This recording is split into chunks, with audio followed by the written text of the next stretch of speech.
Mishnah. Sometimes Chazar, they're just quick. You're going to learn it again because a lot of different points, just to make sure it's clear from all ends, from all different points of view over here. So the Mishnah brought down a Maisa. Shmaga story. A Maisa. We learned in the Mishnah earlier about they let us snack outside the sukkah. Food and drink, you could snack outside, all right, no problem, the drink. You let have a snack outside the sukkah. The Mishnah brought down a story about this. What was the story? Maisa, there's a story of the Heviu Loi, L'Rabban Yochanan ben Zakkai. They brought to him, to Rabbi Yochanan ben Zakkai, Litlim es tafshel, to taste tafshel. Tafshel is a cooked item. It doesn't say what the item was, it just says it was cooked item. He could have eaten it for a meal, but he wasn't eating it for a meal. He just wanted to taste it. Te'ima means a taste. So we're talking about a snack. Ulu Rabban Gamliel, they brought Shnei Kesavas, 2 dates, Udeli Shamayim, and a pail of water. So Rabbi Yochanan ben Zakkai had his little dessert, his little snack, and Rabbi Gamliel had his snack that was brought to him. V'amru, and they both made the same comment. Helum l'sukkah, bring it up to the sukkah. We're not eating it outside. We want to eat it inside the sukkah.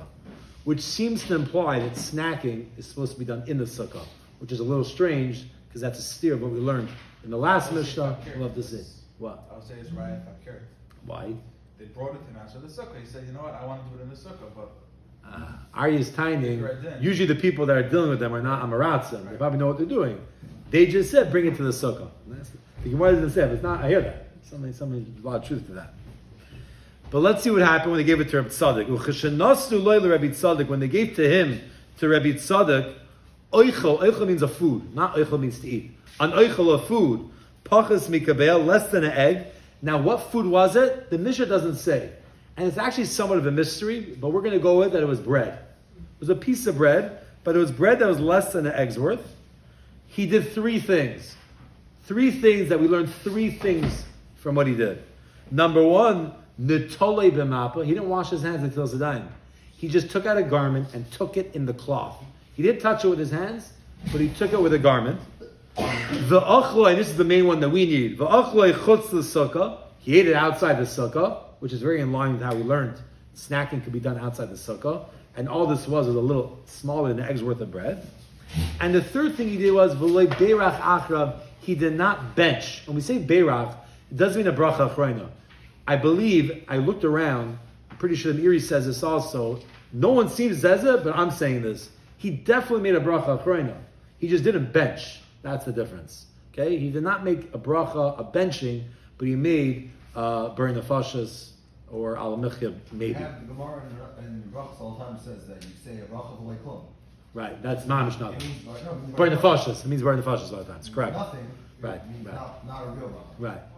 If you have less than a kazayas of bread, you make mighty, don't wash, and then you say Oh, so you asked a good question yesterday, and I went to check up the halachas. I wasn't confident. If you eat bread less than a kazayas, asked if you wash. So the Mishnah Berurah says you should be machmer and wash even less than a kazayas. No bracha, for sure, no bracha. But you should wash. If you're at a restaurant and you're not, I'm having bread, but your wife buys some sort of like bread thing, you say you gotta taste this. It's so good, this bread. I don't want to. Go to the sink, wash your hands. Don't make it until sedayim. Make a hamaitzi, eat the bread, and you're good. Okay, you don't have to bench. Well, bracha, you didn't eat a lot there, so if you have other foods, you'll take whatever the other foods are, make that bracha achrayna. All you ate was less than kazayas of that. Then you don't make a bracha achrayna at all. You Yeah, you didn't eat enough. You have to eat a kazayas. You do wash? Yes, you do wash unless thing. It's a chumrah, but the Mishnah Berurah says you should. I looked in other svarim; they say you don't need to, but it's the proper thing to do. It's a chumrah though. Yeah. It's taka good and you want more. Then you'll have to wash. Yeah. If you're planning on eating a lot more, I would get my hands dirty, and wash my hands with a bracha, and then do it. That's how I would do. I would touch a part of my body, like inside. But it happens to be a lot of halacha l'maisa things that come out here, even though we're not learning that. But he did 3 things. Number 1, he held you don't need to till sedayim for less than an egg's worth, which is a big tumul even till today. Okay, and therefore you should try to always eat an egg's worth of bread to make the till sedayim. But he held you don't. But he still took it in a cloth because his hands were dirty. and its cleanliness told in the cloth. He didn't eat in the sukkah, and the third thing he did was he didn't make a bench. He didn't bench on it. He definitely made a bracha rishona also, by the way. Besides for not benching, he made a bracha rishona because a bracha rishona is even on the smallest thing in the world. You never are allowed to eat anything in this world. Asr la'adam for sheyahena. It's asr for a person to get hana from this world without a bracha.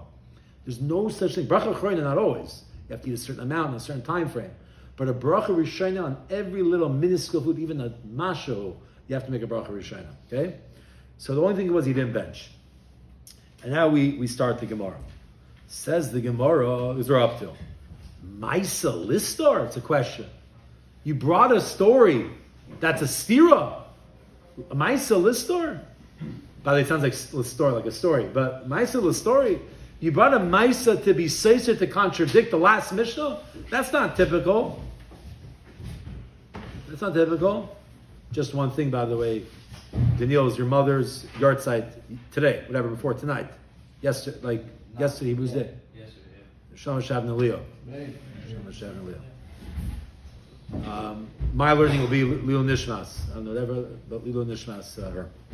So Maisa Listar. It's a story that's mamish being seiser, the last Mishnah of snacking in the sukkah. Why would you do that? The Gemara says, Chsuri Mechsra is Gemara's answer. It's missing words. Now, Chsuri Mechsra doesn't mean it actually is missing words. It means you have to learn it like there's a lot in there, and we'll elaborate. It's as if it's missing words, and you have to stick this in. And this is how you learn. This is how it's taught. You have to stick in these words, kitlu, as if. If somebody comes and is machmer on himself, machmer, he's allowed to be machmer. If somebody says, I don't want to snack outside the sukkah, I know it's pater. I don't want to. I want to be machmer. Machmer. Gesundheit. You could be machmer. Why not? I mean, you can be machmer on anything. No, not everything. The lesbe mishum yuhara. The lesbe, there is not in it mishum because of yuhara. Yuhara means showing off. There's a lot of areas in halacha. I don't even know myself when to apply and when not to apply it. You're not allowed to do certain things that are showing off, especially if you're not holding by it. And some things in general you're not supposed to do in barabah. There's many different ways. I don't even know how to classify it. But there's a thing called don't do it because of yuhara, showing off. So you might think, I want to be machmer, even a snack, even a drink of water, I do that in the sukkah. No, it's showing off of you're pater. You're allowed to be machmer, and there's no problem with showing off. How do we know this? Because, the Mishnah goes on to say, Umay Sanami. We have a story like this. They brought to him to Rabbi Yechim ben Zakkai, litem es hatavshol, to taste the tavshol. Rabbi Gamil and Rabbi Gamil, shnei kesavos, 2 dates, udeli shamayim, and a pitcher and a pail of water. V'amru, and they said, Chav Zayin Amud Aleph, helum l'sukkah, bring them up to the sukkah. So we have a Maisa from Tanoim that were machmer. Now, so you see, you're allowed to be machmer. Until today, brought down, I know people, they will not have any food or drink, even a drink of water outside the sukkah, and it's brought down to raise the meshubach. It is praiseworthy, if you can, you don't have to always eat and drink everything inside the sukkah based on this. Because of these Tanaim that did it, you're allowed to do it as well. Fine. So that's why it's not a Maisa list anymore. The Maisa is not a stira. It's just trying to say you're allowed to be machmer if you want to be machmer. And it brings down the rest of the Mishnah because we're going to comment on it. When they gave to him, to Rabbi Tzadok, bread a little bit less than a beah, an egg's worth. He took it with a cloth. He ate it outside the sukkah. He did not bench afterwards. We're bringing that in because we're going to ask a question now. What was the story with Rabbi Tzadok? It was less than an egg's worth of bread. Says the Gemara, diuk, ha kebeah, had it been an egg's worth of bread, by sukkah, you would need a sukkah, right? The Mishnah showed Rabbi Tzadok had less than an egg's worth, that's why he ate it outside the sukkah. But had it been a beah, an exact beah of bread, he would have eaten inside the sukkah. It should be a question. Rav Yosef Abaya and Rav Yosef and Abaya. Sorry, a little bit of a chazara. If we could just turn for a second. to Chavav Amid Aleph, just to see it inside. We will know it well because we learned this many times. But the Gemara said, you see Tosfos Hayashim B'Tfilin, the last Tosfos, a drop up on that in the Gemara. It says, the Kama Achilas Arai. We asked, you're allowed to eat outside the sukkah. How much are you allowed to eat outside the sukkah? Right by Tosfos Hayashim B'Tfilin. Rav Yosef says, Rav Yosef, Tarti Oitlas Be'i, 2 or 3 eggs worth. You're allowed to eat up to 2 or 3 eggs worth of bread outside the sukkah. That was Rav Yosef's opinion. That's a snack. Anything beyond that, that's a meal. Abaye said to him, what? V'hazimin sagin, many times, sagi leile nishbachi. That's enough for someone to eat that amount. V'habalei sudas keva, that's a real full-fledged meal. 2-3 eggs worth of bread, that's not a snack. Elam Rabaya, rather, says Abaya, kidetoyim bar beirav v'ayol lekalo. Like the amount that a yeshiva student, a bar beirav, someone who's a son of the yeshiva, kidetoyim, like he tastes v'ayol lekalo before he goes into the shir. Lekala was the Yachikala, like Shabbos he went to, when they used to join together for a shir. The ayol lekala, before they would go into the shir, it might be a long shir, so you want to taste something before. How long does it taste? 1 be'ah. Abaye says a snack is a be'ah. Rav Yosef says 2 or 3 be'ahs. Machloikas. Back to our Gemara of Zayin Amid Aleph. It says that they gave to Reb Tzadok, it was less than a be'ah, and that's why he ate outside the sukkah, which implies, had it been mamish, a regular be'ah's amount, then he would have eaten the sukkah. That's a tiyufta to Abaye and Rav Yosef. To Rav Yosef, he holds you have up to 2 or 3 be'ah, and on the Abaye that says you have up to a be'ah. You can eat even a be'ah's worth, a full be'ah, just not more than a be'ah. It's a kasha Rav Yosef and Abaye. The Gemara answers, Dilma, maybe, pachas mikabeah. The reason why it says pachas mikabeah was just to bring out the point on the other 2 parts, on the benching and the til sedayim. Pachas mikabeah, when it's less than a be'ah, netila ubracha loiboy. You don't need to do netil sedayim, and you don't need bracha, you don't need birchas hamazon.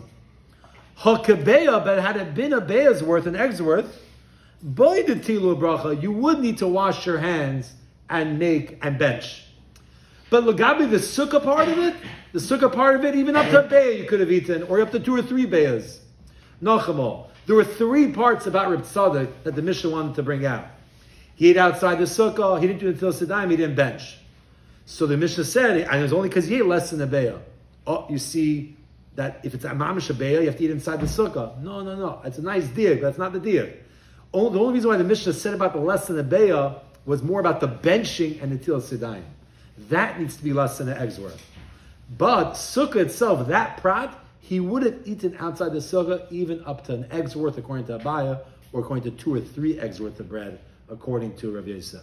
So it's not shver on them. I thought we wanted to mention that. We learned that by him taking the cloth, it had nothing to do with finishing washing. We're not learning, we're just, his hands are dirty. So Right, he would have washed his hands had it been a be'ah's worth of bread. He would have had a proper til so we sedayim. are learning that out, that it was chiddush that he didn't wash originally. Yeah. We are. That we are learning. But the sukkah part didn't have to be less than the be'ah.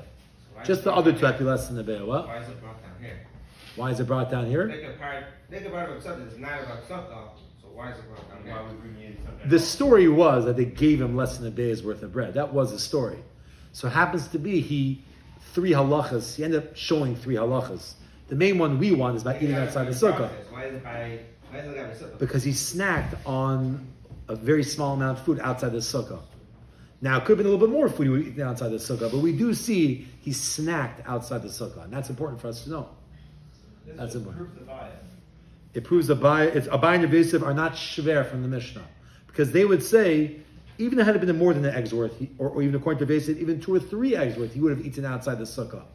The reason why the Mishnah is like focusing on that amount is because of the benching and because of the til sedayim. That once you go a be'ah and more, you need to bench and you need to do the til sedayim.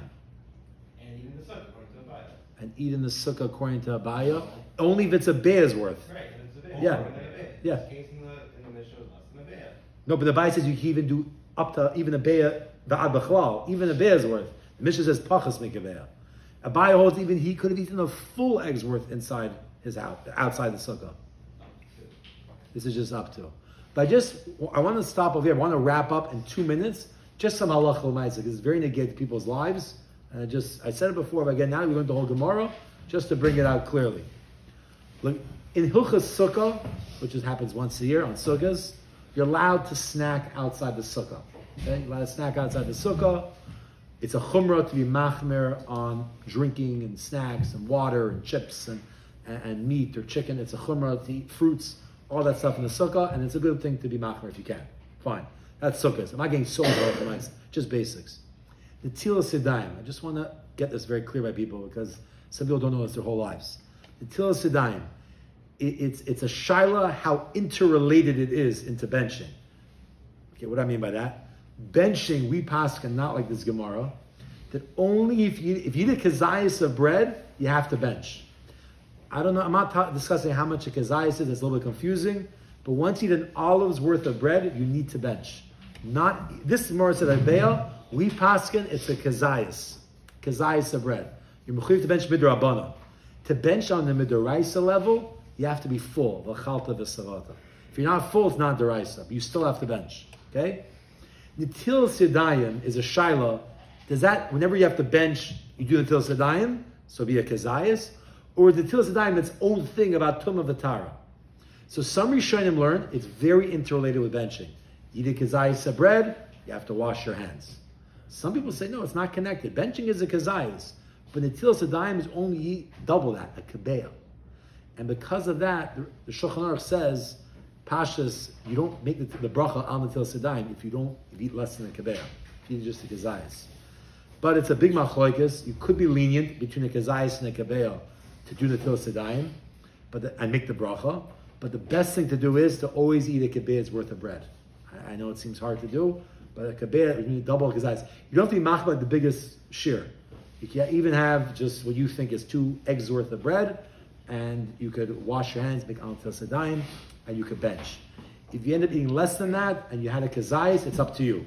Some people say don't make al sedayim, but wash your hands, and then bench. And if you have less than a kazayas, wash your hands without a bracha for sure, and don't even bench. I hope it was somewhat clear. Could you Yes. just ditch washing hands and just use a mappa? Use a mappa, not so crazy. If you want to use a mappa for less than a kazayas, What if you have a full schnitzel sandwich? no, if you want to use a mappa, you want to use a cloth and not wash your hands for a full schnitzel sandwich, only b'shas of chak, if you're on a road trip and you have no water in sight, you have to travel a while, and it's very hard. You need a cleat. A kli, that's already until Sedayim Sugya. Yeah. Shkaya. Shalom Aleichem.